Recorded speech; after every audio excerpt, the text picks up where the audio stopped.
So fascinating. At the top there, you can see Harvard Business Review. 5 ways smart people sabotage their success. So, how do smart people start being stupid and doing stupid things? Fascinating. Interesting illustration here. So, the path of destruction. Many people know very clever people that wrecked their families, wrecked their lives, got into substance abuse, bankrupted their business, destroyed their reputation to a large degree. How does this happen? This guy gives example of Germany in, I think, the Second World War. Highly educated, highly intelligent group of people in Germany started to do things that was very, very unintelligent and destroyed a large part of their population.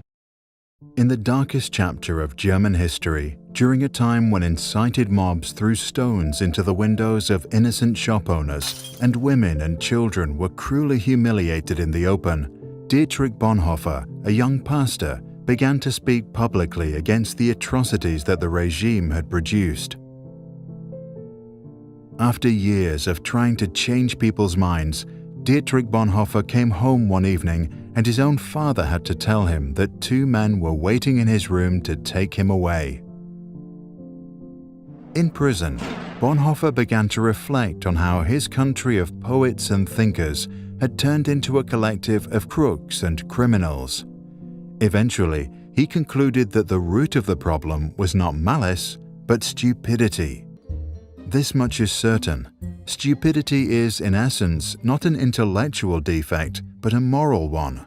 There are human beings who are remarkably agile intellectually, yet stupid, and others who are intellectually dull, yet anything but stupid. The impression one gains is not so much that stupidity is a congenital defect, but that under certain circumstances, people are made stupid, or rather, they allow this to happen to them. Fascinating what he says, that stupidity is not like a mental problem, but a moral one. So here we get into sinning. I think many of us know people who are highly intelligent but like had moral problems with sin. So they cheat on their wives, they'd abandon their families, they got rage and anger problems, they got ego, pride problems, and their lives just degenerated. So it's not a mental problem. It is fascinating. It is a moral problem that degenerates people's lives. So look at this: pride, the root of all sin, and humility, the root of all virtue. Highly intelligent people that are so prideful and arrogant, and their lives go downhill. Maybe certain people that are not so intelligent, but they're humble, and people love them, and their lives flourish. Look at this: pride makes you stupid. Intelligent people, but their family members can't stand them. Greed makes you stupid. Highly intelligent people throwing their families away and not spending any time with them.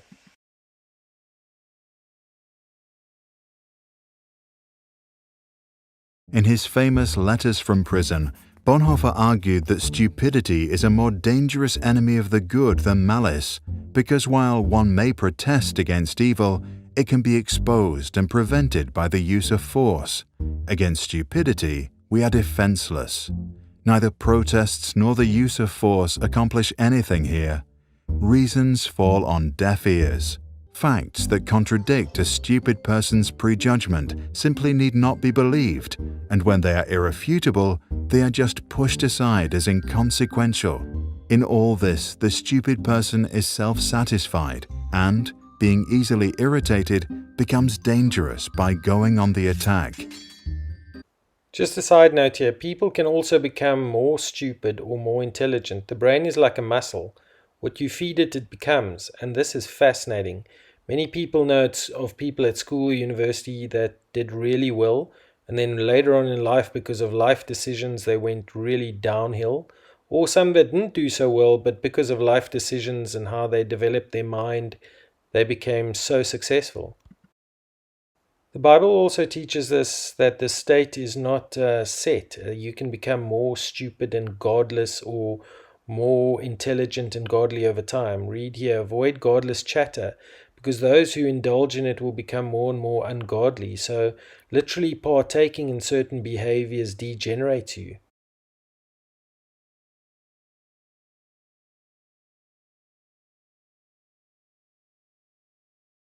So Jim Collins wrote a book about the most successful people and companies in the world and how they eventually self-destroyed. These are obviously highly intelligent, capable people that built amazing institutions, and it's fascinating. The first stage is hubris, born of success, which is basically like pride and arrogance. And this pride and arrogance obviously comes from their success. So they're not careful, they're prideful. Then the second stage is undisciplined pursuit of more, so they just do undisciplined things and they behave in an undisciplined way. Stage 3, denial of risk and peril, so they're arrogant and proudful. They don't even care about risk or think about that they can go to their demise. Stage 4, as they go downhill and things start going bad, they grasp for salvation, so they don't work their way intelligently and diligently out of things. They want a one silver bullet to jump their way back into success, and life doesn't work like that.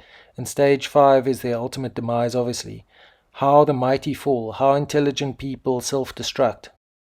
Facts that contradict a stupid person's prejudgment simply need not be believed, and when they are irrefutable, they are just pushed aside as inconsequential, as incidental.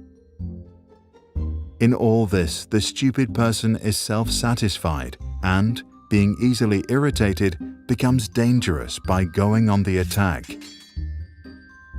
For that reason, greater caution is called for when dealing with a stupid person than with a malicious one.